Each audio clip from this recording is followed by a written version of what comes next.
PRJs, I hope you're all okay. Welcome back to PRJs Journal. Ya, masih inget gue udah lama gak bikin video. Anyways, gue udah lama banget gak bikin video semenjak work from home ini, karena memang ternyata gue menjadi salah satu yang lumayan efektif untuk work from home.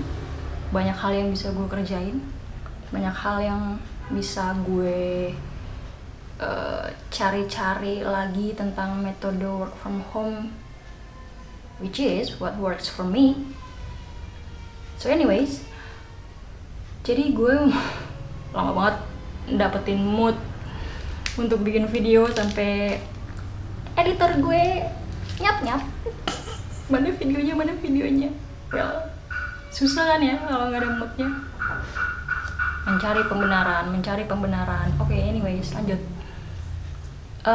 Terus gue pikir, karena gue fitness juga hampir tiap hari dan gue menemukan ada satu waktu luang ketika gue habis fitness, terus kan gue ngaso, gak mungkin langsung mandi gitu kan ya. Oke, sekarang gue coba, gue habis fitness, gue masih keringetan, sorry banget. Ya udah, sambil gue ngaso terus gue bikin video. Kali ini videonya mungkin gue mau cerita tentang gimana sampai pada akhirnya gue, entahlah kalian mau menyebutnya gue bisa melihat sesuatu, gue indigo, apapun yang mau kalian sebut. Tapi sebenarnya gue bisa bilang dari awal gue lahir sampai umur sekian belas tahun itu gue nggak sama sekali bisa ngerasain apapun tentang itu. Jadi awal mulanya gini, kebetulan gue terlahir menjadi anak yang sangat curious about everything. Jadi gue penasaran banget sama ini itu dan apapun hal yang membuat gue menarik. Gue yakin semua orang punya ketertarikan sama masing-masing bidangnya sendiri, tapi ternyata gue salah satu orang yang tertarik tentang bidang itu. Hal-hal tersebut lah. Karena basically gue punya beliau sebelum gue yang katakanlah bisa gitulah ya, beliau A gitu ya deh istilahnya, beliau A itu yang lahirnya lebih dulu daripada gue. Terus karena kayak gitu gue penasaran sama hal yang kayak gitu. Waktu itu gue sekitar gue lupa umur gue 11, 12, 10, pokoknya kelas 5, kelas 6 SD lah. Terus itu sebenarnya puncak penasaran gue sih, maksudnya sampai pada akhirnya gue bilang sama beliau A ini, aku mau dong dibukain mata batinnya, gue bilang gitu. Gue udah tahu mata batin pada saat itu, gue lupa sih tahu dari mana, tapi gue tahu mata batin itu gunanya untuk apa dan apa itu mata batin, gue udah tahu. Terus langsung tegas gue dibilang, enggak, apaan sih kamu, nanti kamu pingsan apalah segala macam bla bla bla bla bla bla. Langsung ditolak mentah-mentah. Ya well, karena gue mintanya to the point banget gitu, nggak ada basa-basinya banget gitu kan ya. Terus ya udah, namanya bocil kan, dilarang semakin jadi. Terus gue dalam hati, oke, kalau nggak boleh aku bisa lakuin itu sendiri, dalam hati gue begitu. Lihat nanti aku bakalan bisa, gue bilang gitu dalam hati. Well, ternyata sampai pada detik ini gue meyakini bahwa apapun yang kita yakini akan terjadi, maka terjadilah kalau yakin dan berusaha terus pastinya. Semenjak itu gue berusaha untuk mengasah diri gue sendiri. Masuk SMP kan, jadi gue karena penasaran itu gue mencoba untuk iseng sih sebenarnya. Gue kayak gue tuh orangnya suka apa namanya, jadi dulu ya pas zaman gue SD itu kelas 5 kelas 6 SD itu Halaman rumah gue depannya itu lumayan luas, ada kebun kecil-kecilan, ada pohon rambutan, serikaya, mawar, melati, semuanya indah. Enggak bener, mawar, melati, katuk, lidah buaya, jeruk, apapun jeruk merah ada 5. Terus ada kolam lele gitu, ya gitulah pokoknya gitu. Terus beliau A ini adalah orang yang emang dingin tangan di apa sih, berdarah dingin, apa sih, ringan tangan, itulah, you know what I mean lah ya, untuk bikin hal-hal terkait dengan kayu dan bambu. Jadi bikin kursi kayu, kursi bambu, tangga, gitu-gitulah, kerajinan dari kayu dan bambu gitu. Terus di halaman itu dia buat bangku panjang, pokoknya panjangnya bisa lo tidurin. Ketika lo SD kan lo kecil banget ya, pokoknya bisa lo tidurin telentang sepanjang badan lo itu, kakinya ke bawah jelas.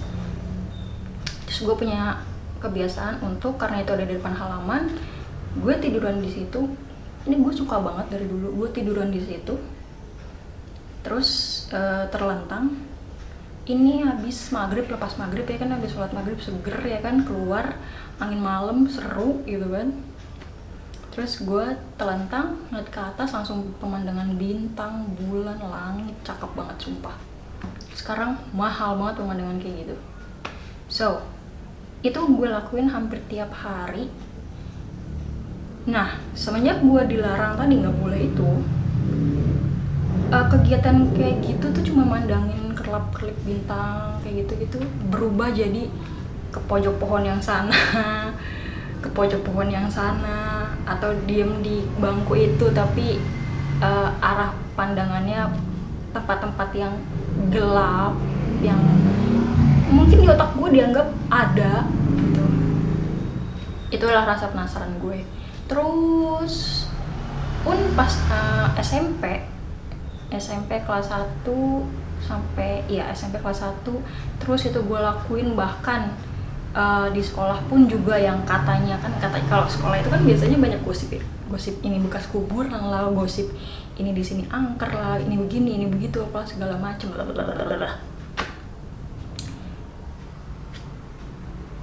Itu gue pantangan itu gue lakuin. Pantangan itu gue lakuin. Jadi kamar mandi, biasanya lu suka minta tolong teman buat nemenin lo gak sih? Gue jalan-jalan aja gitu. Justru teman gue minta tolong gue temenin mereka kamar mandi sendirian. Terus kayak ke pojokan musola, kayak ke pojokan kantin, terus ke pojokan ring basket. Ring basket ya, emang gue dulu juga eskul basket ya kan. Jadi di pojokan ring basket itu ada semacam air mancur kecil, sekolah-sekolah gitu, air mancur kecil, ada pohon-pohon. Tapi ketika itu gak ada orangnya, terlihat berpotensi aja buat gue, gak tahu kenapa. Oke, lanjut. Jadi iya, kegiatan gue kayak gitu aja, suka ngeliatin tempat-tempat yang sekiranya gue anggap angker lah, apalah segala macem gitu kan. Apa gue nggak ada kerjaan lain? Terus gimana dengan PR gue? Ya santai, gue ngerjain PR. Terakhir gue tahu gue ranking 1, terus ranking 2, terus 1. Ya itulah. Jadi lewat lah ya PR lah ya. Terus udah kan. Terus karena gue sekolahnya basket, ya nggak mungkin juga basket tiap detik tiap menit gitu kan. Ketika gue nggak pakai kostum basket, ya udahlah, pikiran liar gue tentang itu merajalela. Terus sampai pada akhirnya kelas 2 awalnya gue semakin ngerasa kalau gue bisa tahu sesuatu ada di situ tapi nggak kelihatan sama mata gue. Nah itu satu level gue udah naik tuh, gue ngerasa satu level udah naik. Terus pernah ketika gue bisa di kamar mandi kan sendirian. Kebetulan waktu itu gue di lantai 2, dia 3 lantai, gue di lantai 2. Kelas 2 gue kelas 1 gue lantai 2, kelas 2 lantai 2, kelas 3 lantai 2. Jadi gue nggak pernah ngerasain lantai 1 dan lantai 3. Fine lah, baiklah. Jadi semua gue lantai 2, dan lantai 2 itu kan letter L gitu ya. Nah ada yang di tengah sini, kamar mandinya tuh lumayan seperti lorong gelap lah menuju ke situ gitu.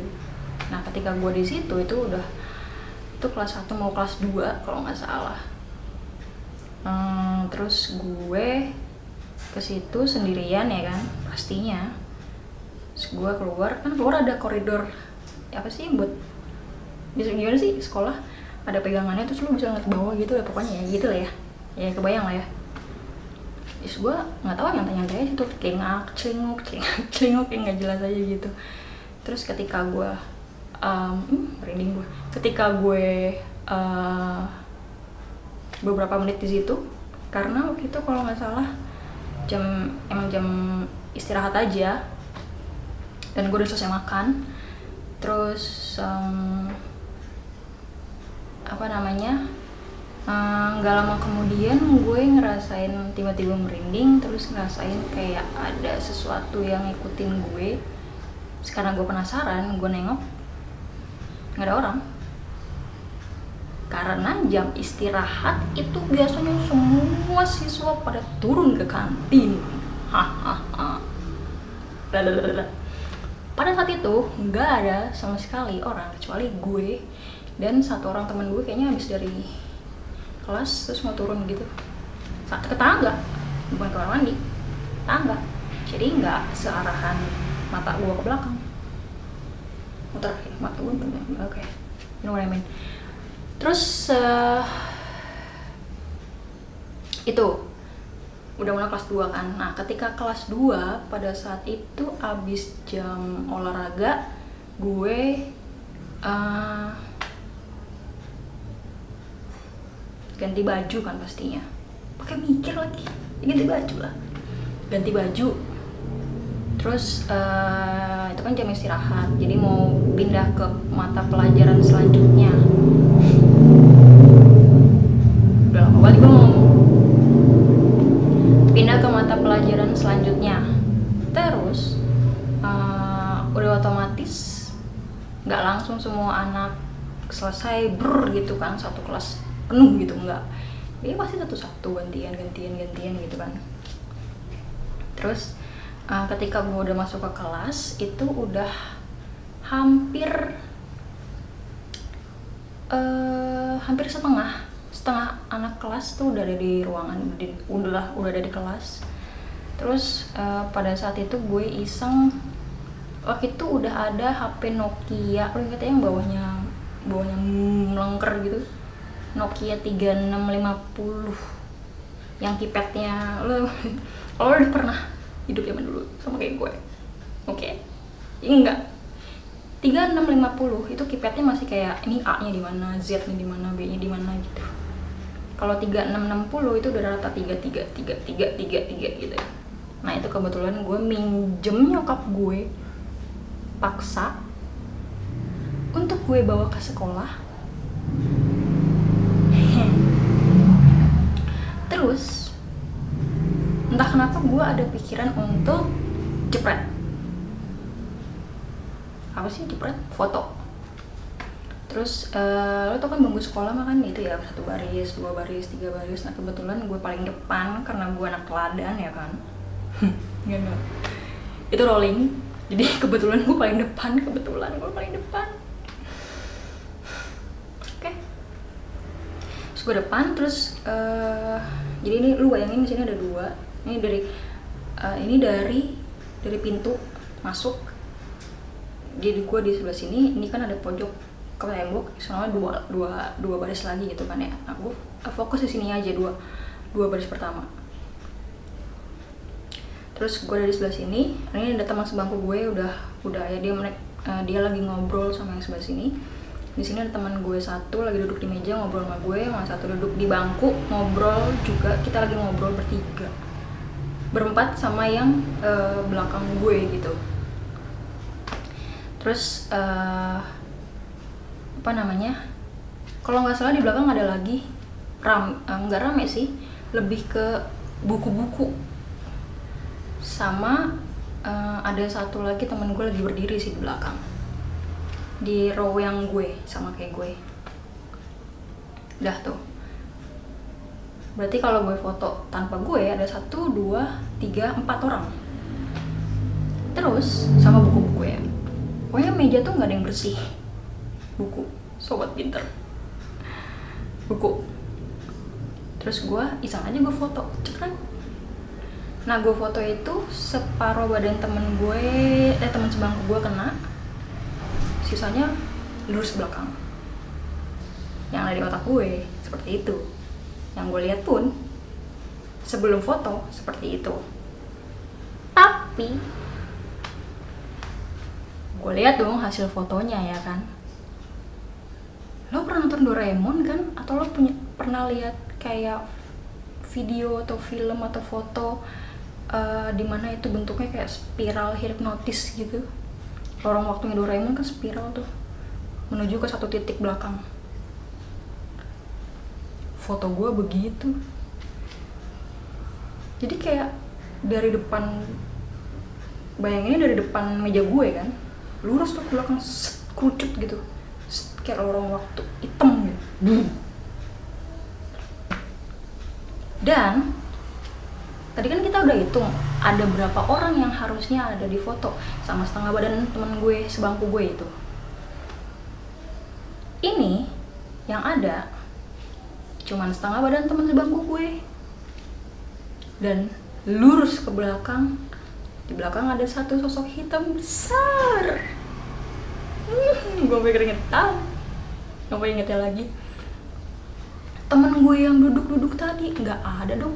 Jadi ini kayak blur ke belakang gitu, dan meja-meja itu nggak ada. Gokil. Jadi menuju ke satu pojokan. Jadi kan ini meja gue, ini meja yang deket tembok. Sini nih, ke pojok tembok gitu. Dia berdiri tegas banget. Cuman di situ gue karena gue lihat itu udah sangat aneh, beda sama yang gue lihat. Gue sampai begini, sampai gitu gue. Terus gue liatin teman sebangku gue, tau gak, masa gue foto lu pada jadi kayak gini, gue bilang gitu. Terus teman sebangku gue lihat, cewek kan, nangis dong sekejar-kejarnya. Ya gue nggak nangisin anak orang, ngapain dalam hati gue gitu kan ya. Nah ngapa lu nangis ya? Terus dia dengan sesenggukan dia bilang, hapus nggak fotonya, hapus nggak sekarang juga. Terus gue bilang iya gue hapus dalam hati gue. Ntar dulu ya, gue mau kasih lihat hal yang lain gitu. Hapus nggak sekarang, gue liatin, sini mana HP lu, kata dia gitu. Ya udah, mau nggak mau gue hapus tuh, delete. Oke, fine, bukti gue hilang.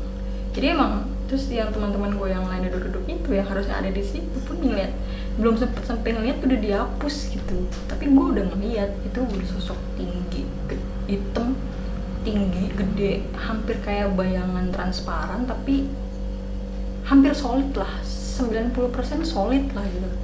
Gue bisa ngeliat itu dan